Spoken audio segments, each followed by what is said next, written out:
The following is a fan-based discussion. All properties discussed are property of Toei Inc., Bandai, Hasbro, and Subaru Productions. Hello everyone, and welcome back to Tokucast. Yes. What are we calling this, actually? Well, we're gonna call it what it is. An update. An update, if you will. I borrowed heavily from Zero Punctuation for his end of the year best, worst, and blandest list, so that's pretty much what this is. But I wanted to do it a little differently this time. Okay. So instead of just a simple ranking of like number 5 best to, whatnot and so forth, I decided I wanted to break these up by categories. Okay. Categories that I feel represents the Toku genre as a whole. Okay. And I ranked them in order of significance, and I picked what I think is the best example of that category, and that's how they're ranked. Okay. And again, this is not any kind of like, this is the definitive best list. No, these are just my personal favorites, least favorites, and most mediocre picks. So, without further ado, starting off with the best, we're gonna go best, worst, blandest for each category. So, starting off with the best, Toku is fun. Is the first category I came up with. Because what do we watch Toku for if not to have fun?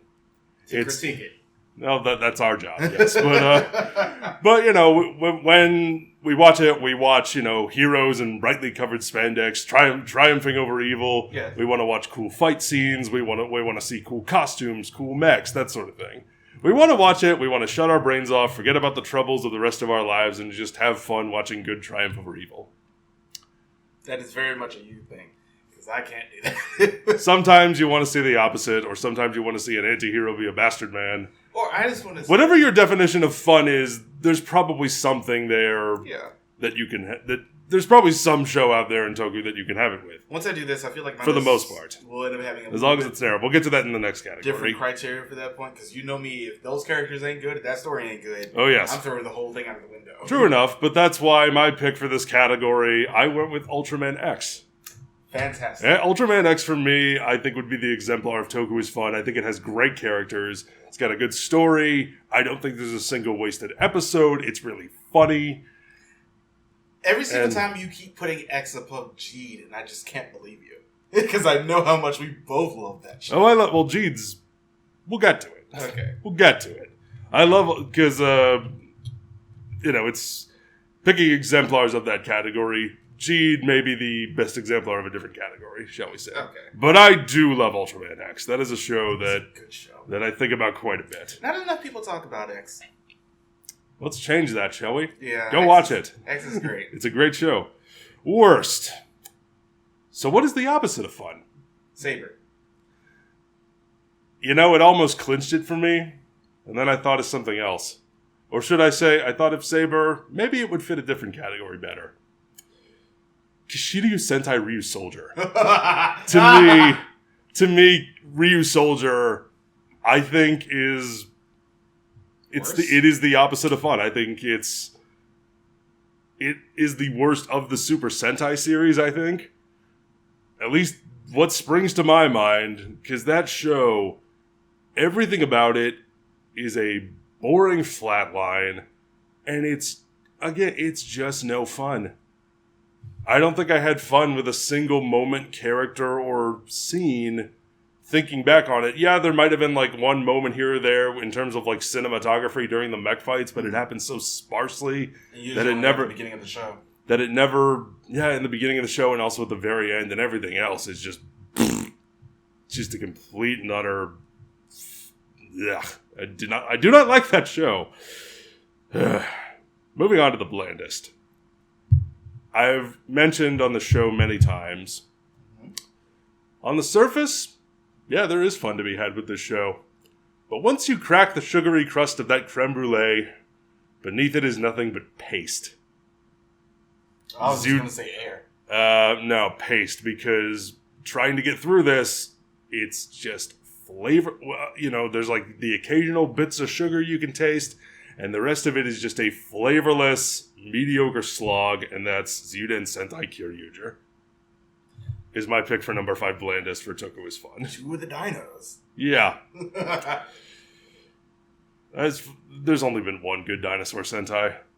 Agreed. Aba Ranger. Yeah. Aba Ranger is good. The rest are not. Yeah, accuracy. At least for me. Yep. So, moving on to our 4th category. Toku is Melodrama. Now, for anyone... allow me to put my theater degree hat on for a moment here. Melodrama simply means good versus evil. If anyone ever tells you, oh, you're being melodramatic, or they say something is melodramatic, I found a lot in the past, they say melodramatic, but they don't actually mean what that word actually means. You keep saying that word? I don't think it means what you think it means. But yeah, melodrama just means good versus evil. And herein, I think, lies one of the biggest restrictions of Toku as a whole. For example, if somebody were to come up to me and say, hey, I want to get into anime, what are some shows that I watch? I can immediately say, well, what kind of stories are you into? Yeah. Do you like fantasy? Do you like science fiction? Do you like drama? Do you like comedy? Do you like things to be more serious? Do you like, lots of violence? Do you like no violence? Do you like lots of cuddles? What do you like? And there's something out there that you can watch. Toku is considerably more restrictive. It is very much the forces of light against the forces of darkness, the forces of good against the forces of evil, and they clash, and eventually we watch good emerge victorious. Unless you're watching Jenga. Yeah, Jenga's the outlier. That's the outlier. Jenga is the outlier. And what I consider to be the best example of Toku as melodrama, the never-ending struggle between light and darkness, Machine Sentai Kira Major. Really? I consider this to be the best Super Sentai series. Yeah, I think it's the best one. I think that first episode, not good. Didn't make the best first impression, but once I got through that, it's a gift that just kept on giving. It's got engaging characters, and it's that back to basics approach that I said so many times in the review. A lot of you in the comments pointed it out as well. That back to basics, it's just good old-fashioned, the forces of light and sparkly things and the forces of dark and shadowy things meeting on the field of battle for the sake of saving the world. Or conquering it. And I think it's great. So the worst example of Toku is melodrama. It's Red Man. I don't think that's fair. Can it be anything other than Red Man? I don't think so. But I also don't think that's fair. I don't care. It's my list. I think Red Man is the worst example of this because the monster did nothing wrong. Red Man is just...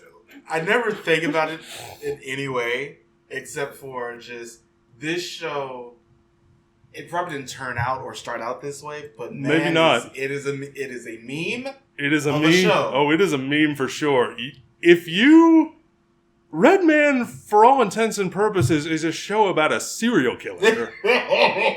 The planet is comprised entirely of monsters, and Red Man is just a serial killer out murdering fools left and right. Correctly, Red Man's getting a comic soon.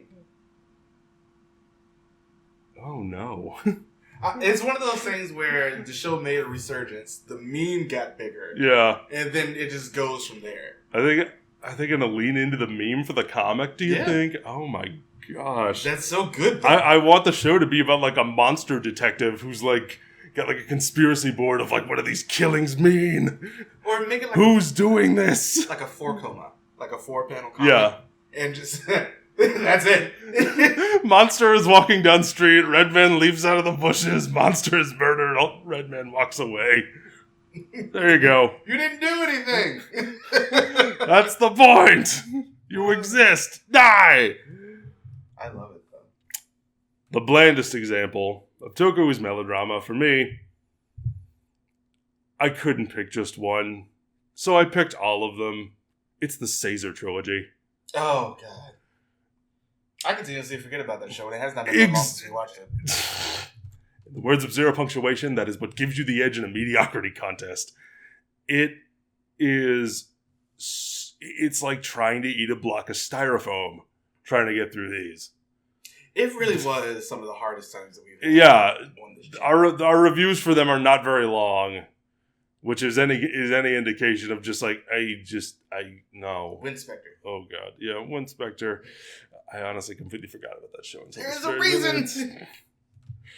But my list remains the same. The Caesar trilogy, Why? Just so boring. It's you tried to copy the big kids' homework, but you didn't take any responsibility. Yeah. You didn't try and it's like, there was just such a lack of effort. It was like, oh, if we put these pieces A, B, and C together, we'll have a great show. It's like in the first one, we'll have a lot of characters, but the second one, we'll have less characters, but the third one, let's add some comedy, but no. But it isn't funny. Oh boy. Category number 3, Underdogs and Misfits. Okay. I think that a lot of times the Toku genre, our heroes are not often poised to be the Empire is always, or the evil Empire, the villainous force of darkness, whatever, that our heroes are facing up are always poised to be a much bigger threat. And they're either a resistance, it'll be a small team of people. In Kamen Rider, it's like, well, the main rider, his little posse, but like that'll be it. It'll just be a small group of people. Sometimes in Sentai, we'll get the bigger organizations, but even then, it's one aspect of planet Earth going up against, like, the galactic empire of darkness. And I think a show that best exemplifies this is Ultraman Geed. So here's Geed's representation on this list. This show is absolutely fantastic. You've got our lead Ultraman, who is the son of Ultraman Belial. Is there a better misfit than the son of, like, the most evil Ultraman who has ever lived? When people are, admittedly very scared of him when he first appears, because of who he looks like. But we've also got Pico. We've got this little, his little alien friend who's, kind of weird and has little sets of powers, and he doesn't really fit in. And then you've got Laiha, best girl on her quest for revenge. Actual best girl. And then we've got Leto. Actual best boy. Actual best boy, the salaryman who is always trying his hardest, who, my goodness, I said this during our review, but like the other Ultra hosts that we had seen thus far, the ones who died heroically, they sacrificed themselves, and Ultraman saw the good in them and said, I will choose you for my host. Leto tries to save a kid from getting crushed by rocks, slips on a banana peel, winds up in the hospital. Zero shows up to him and is like, dude, you tried. You tried. And that's what matters. And just lovable goof that he is, winds up becoming the host for Ultraman Zero, and he's a family man, and he's great, and I love Ultraman Geed. That show is fantastic. Worst. Kamen Rider Build. Yeah, because it feels like, and it's not just the heroes that this can apply to, it is the villains as well. When you have like the 3 brothers, you have those other 2 guys who were working in the proxy war. It feels like we had an idea for like a bunch of different like misfit characters, like the lone genius and the cafe owner, and we have the internet idol, and we have like a quirky collection of interesting characters. And none of them ever seem to gel well. Yeah. Mainly due to the script. Kamen Rider Build, again, there are things that I do admire that it was trying to do. Telling a big, epic science fiction story, something that to the scale that we haven't really seen in Kamen Rider before. But oh man, this one missed the mark for me. I know a lot of people really like this show, and which is fantastic. I'm glad you do. Like what you like. Mm-hmm. But this one really missed the mark for me. The blandest for Underdogs and Misfits. Marcus, I couldn't help but think of you when I came up with this entry, because I know 2 of these characters you love.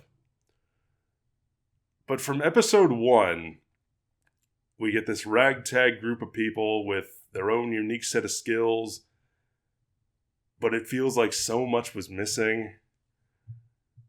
And at the end of the day, I don't know why we're here. Hikari Sentai Mask Man. It's accurate. Hikari Sentai Mask Man. What happened? So we have like the Formula 1 racer. We have guy who fights with swords. His pit crew. The ninjas. I know you love Yellow Mask. I know you love Blue. And I know you love Blue fighting out of suit. But when you take all that away, there's nothing really left. It's like you look at who the Rangers are and like how they come together and how they are chosen to fight it. It's like they're to me, it's like they're built up as this ragtag crew, but they're all so boring. And the whole aura power thing. Aura power. That woman is the greatest woman in the history of Super Sentai, and I will not hear any dissenting opinions. She's so good. Just the logic of how, like, this is who we chose to be our heroes, and even the villains themselves of Tube and everything else. Just like, what was the thought process that went into this? Oh, that shit was boring. I love when they take random English word and just apply it to something. Mm-hmm. And let's sit here like that. Great, you've given it a whole new meaning. Tube indeed. Category number 2. Or going down to category number 2. Teamwork makes the dream work. Okay. Toku is all about people working together. Even in a show like Kamen Rider, where we do start off with a lone hero, he'll have his supporting characters, he'll have his secondary rider or whomever. And there will always be some element of people working together to overcome their problems. Yeah. And I think the best example of this is Garo Goldstorm. Season 5, yeah. Garo Goldstorm, and it really comes down to the 2 leads and their evil counterparts. Ryuga and Rion have such incredible chemistry. Yeah. They work so well together as a team. And it's not just off the battlefield that they work together, but on it as well. They're a great battle couple. And just watching their synergy and watching the synergy that Ryuga has with the other knights as well. The way everyone is able to just be on the same page at all times and work so perfectly together to take out a horde, to save someone.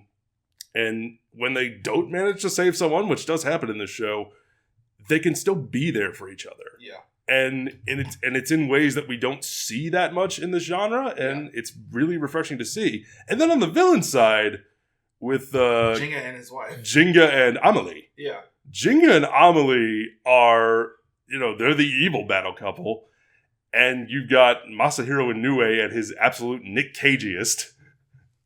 And it's incredible. But just like, again, it's like, it's a power couple on the evil side that works. They are evil, they're manipulative, they're smart, and they are able to play off each other's strengths well, just as good as Rion and Ryuga are. And we just need a new season that follows up on Jinga. We need both a new season of VR and another one that follows up on Jinga, because I need a new season of Goldstorm immediately. I just want to see more of those characters. I want to know what happens after Jinga, because Jinga is like such a flat line until you get to the final episode. Yeah. When it goes full Darkest Timeline, and I'm like, okay, so what's gonna happen next? I think it would have worked better as a movie. Probably. So the worst. Kamen Rider Saber. I think Saber exemplifies the worst of this category because exemplifies the worst of a lot of things. Everyone is so bad at communicating. Everyone is like, nobody listens to each other. They build it up as Kamen Rider the Sentai at first, which okay, but there's no team synergy. No, I don't think there's any team synergy. This show is no fun. Everyone is so easily manipulated. Some of the characters don't feel like they need to be there.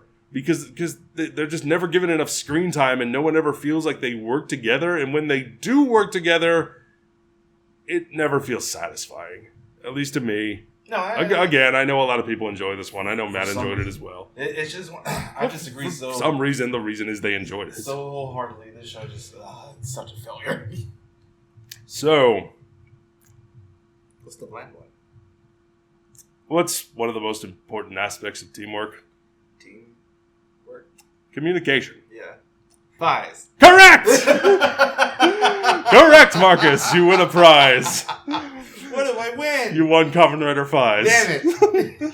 Kamen Rider Fies is one of the most boringest shows I've ever watched.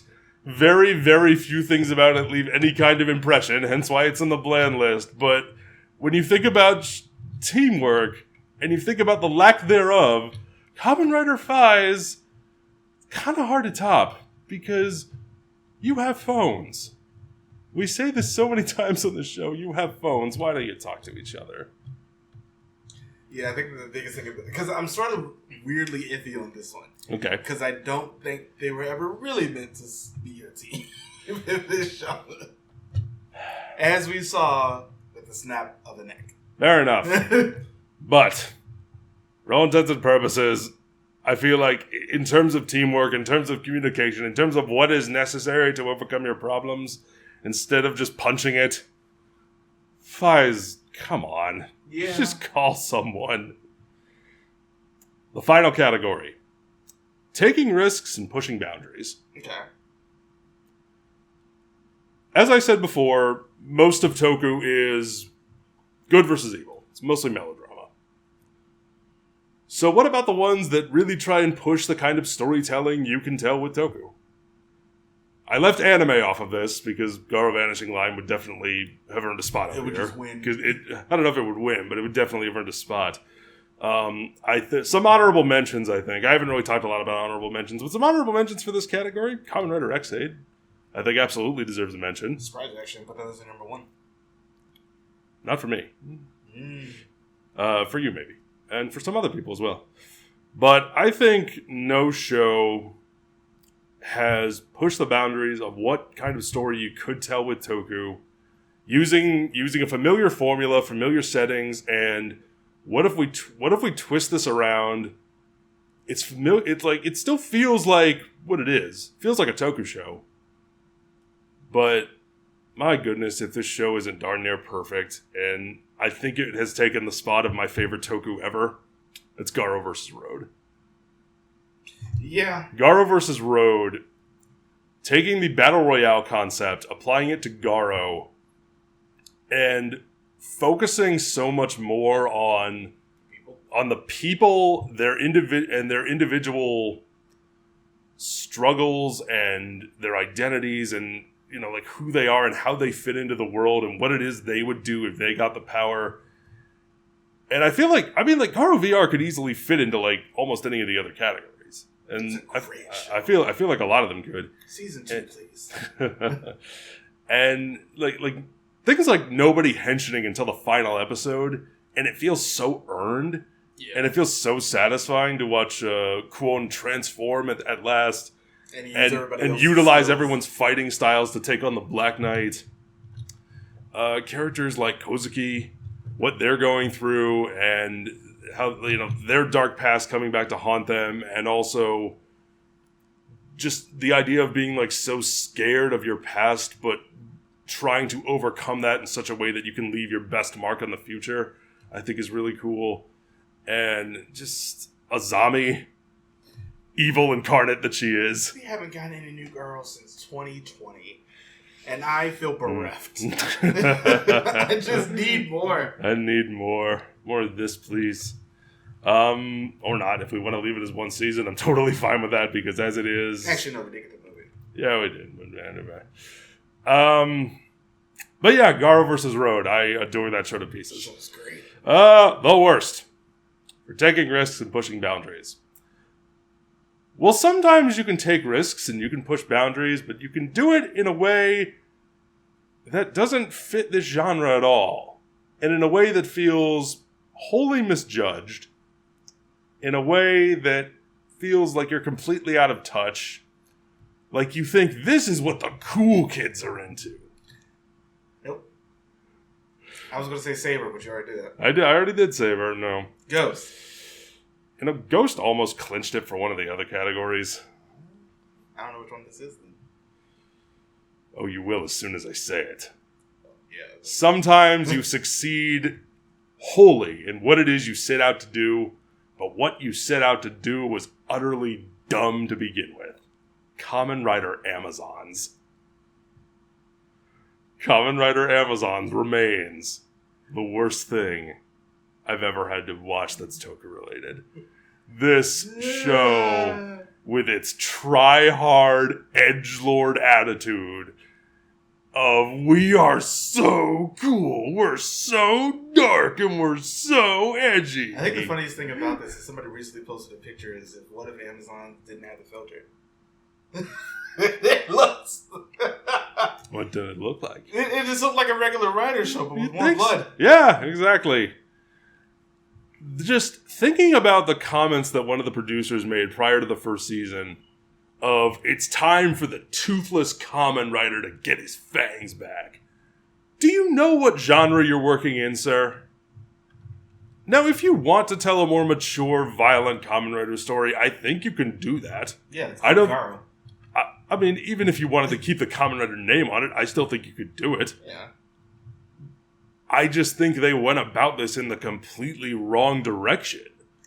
The idea of wanting to edge up Kamen Rider and make it more mature is not inherently a bad thing.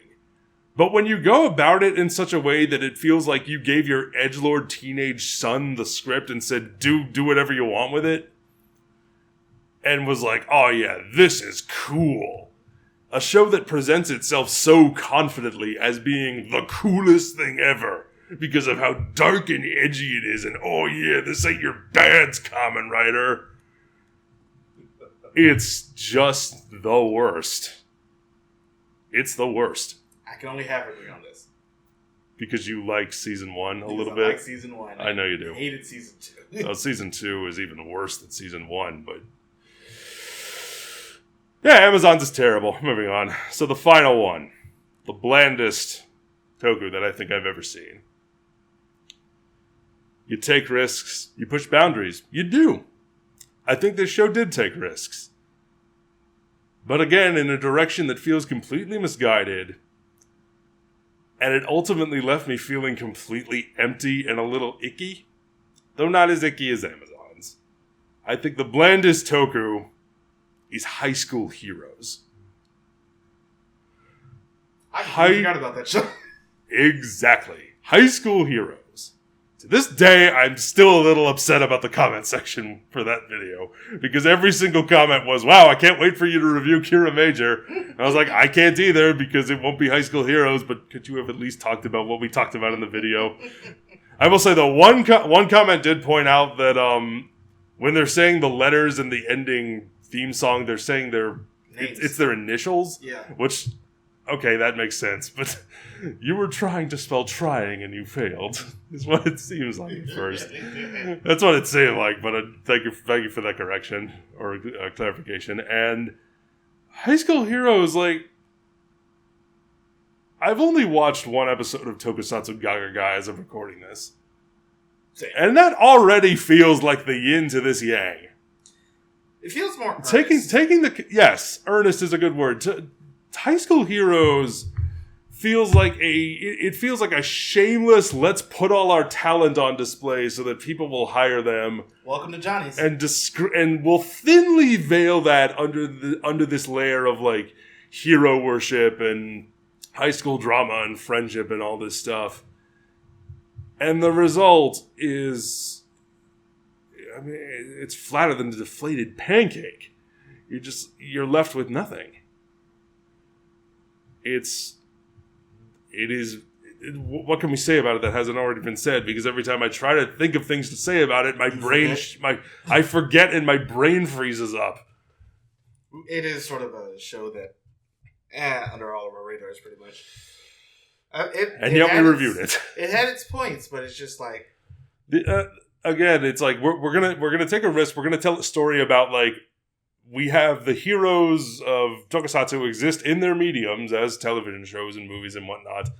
But what if real people were able to were able to come into contact with those powers by, like, channeling their spirits or something or other? Not inherently a bad idea. No. But it was this show. Yeah, it just wasn't presented well. No, it was not.